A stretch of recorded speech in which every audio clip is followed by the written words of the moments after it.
तो इमाम अली मकाम रज़ी अल्लाह तआला अन्हु आप दे शेरन फरमाया लइन कानत दुनिया तो अद्दो नफीसतुन फसवाबुल आखिरत अगला व अबननु। आपने फरमाया अगर दुनिया बड़ी कीमती है तो अद्दो नफीसत, अगर बड़ी कीमती है ना तो फरमाया आखरत की तो कोई कीमत ही कोई नहीं। आखरत तो बहु महंगी है तो बहु बुलंदो बाला है।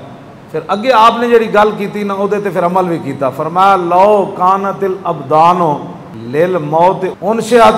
फरमाया अगर ये बदन मरने के लिए ही पैदा हुए हैं फ़क़त्लु सबीलिल्लाह बिस्सैफ़ अफ़ज़लु। फरमाया अगर ये वाक़ बदन जो है लो कानतिल अबदानो लिल मौत उनशियत, अगर ये बदन मरने के लिए ही बने हैं तो फिर बेहतर नहीं है कि अल्लाह के राह में बंदा तलवार से कट जाए। ये इमाम अली मकाम के अपने शेर है। फरमाया जब मरना ही है, बदन वाकई मरने के लिए बने हैं तो फिर अल्लाह के राह में बंदा तलवार से न कट जाए। और आगे आपने फरमाया लौ कानतिल अर्ज़ाक़ु शयअन मुक़द्दरा फ़सायुल मर्इ फ़िल कस्ब अजमलु। फरमाया अगर बात यही है इस्लाम में कि रोज़ी और रिज़्क़ वही मिलेगा जो लिखा हुआ है, तो फिर बंदा इतना क्यों भागता है, इतने अपने आप को क्यों थकाता है? फिर थोड़ी मेहनत ही करे तो रब उसको दे ही देगा ना।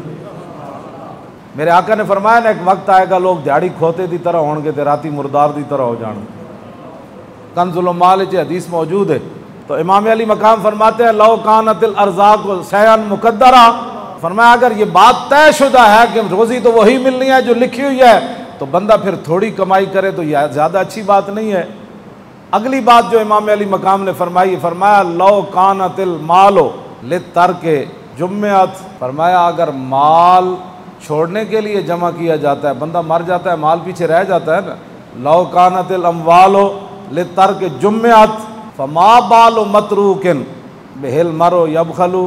फरमाया फिर बंदा जब माल जमा ही इसलिए करता है कि रह जाएगा तो फिर खर्च करने में बुखल क्यों करता है?